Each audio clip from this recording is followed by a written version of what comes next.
Hi, I'm Jason Brown, and today I'm speaking on residential real estate. To give you a couple of terms up front, if you were unaware of these terms, the recession, when I say that, is going to be referring to the housing market crash in 2008. The other term is bulls and bears. Those are nicknames for market sentiment and people who carry those sentiments. The bulls typically think the market will go up. The bears typically think it will go down. They constantly argue about markets and what direction they'll be heading.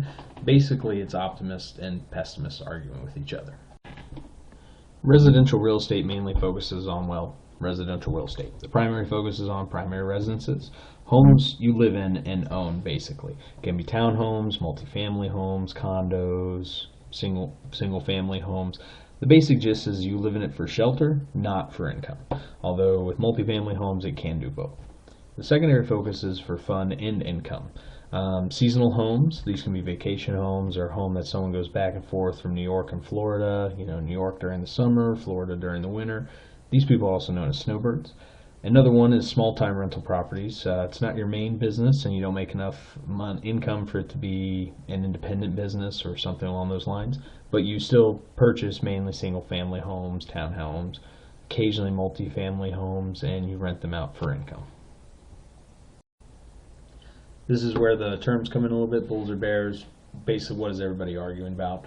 Where is our market at right now? What are the conditions right now? What's causing all these arguments? What's the big debate about housing and residential real estate and what's going on, and where is it going to be headed, and what are the different outlooks from these two perspectives? So today's conditions, like I said, are coming from two different perspectives, the bulls and the bears. The bulls are saying it's the bull market, it's going up, housing is going to be improving, real estate's going to be improving. The main support they have for this is that housing permits are going up. Ever since about 2013, they've just been steadily increasing. Housing sales are up as well. Overall, more homes are selling, market prices are going up, homes are appreciating, less houses are underwater. Underwater means you owe more than the house is worth.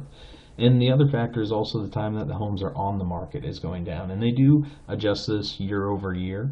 It's part of the Census Bureau reports that they release from the federal government as well. Now the bears, what they're going to be looking at is why they think the market will be going down, why they think home prices will be going down. Something that they look at is home ownership as a whole.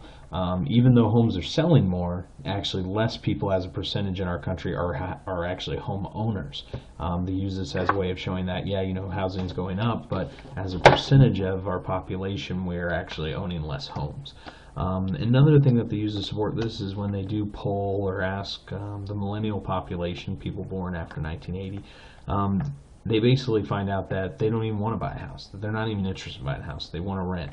On a couple later slides we'll look into why that is, but that is something new and it's making the conditions a little unpredictable.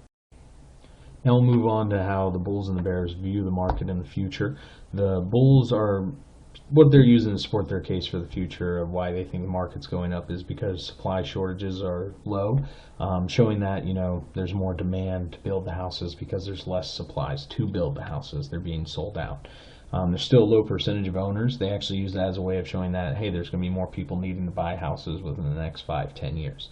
Also, they do show that as a whole, compared to 2008, debt to income is still low overall, so that they show that people are still able to buy houses as well. The bears, they're looking at supply is short in areas needed. When I say that, I mean housing supply, so like entry-level homes. Like if you're a millennial, which most new home buyers are going to be around that age, there's not a lot of entry-level homes for sale, or their market prices went up so much that they can't afford it compared to their income. So their argument is that even though as a whole our income has went up, it's still not enough for the lower population to purchase a home. The other thing they use is also student debt, dragging down the millennials from buying a home because they need to pay off the student debt first, further delaying the house purchase.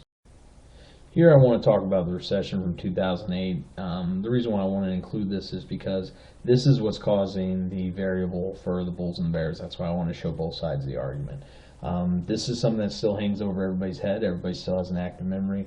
Most of the millennials who want to rent versus purchasing a home, they always think about how their parents may have been foreclosed on, how their parents lost their jobs, and how their parents seem to have a stable income, but then it didn't work out that way. And so that's kind of hanging over their heads. They're making them a little bit afraid of ever making that solid purchase that's going to be there for a while. So that's what's making it a little bit hard for them to predict. But overall, me personally, I'm a little bit more bullish. I definitely think the real estate market's going to be going up for a little bit. But I appreciate your time. Again, if you have any questions, just leave it on my discussion board post.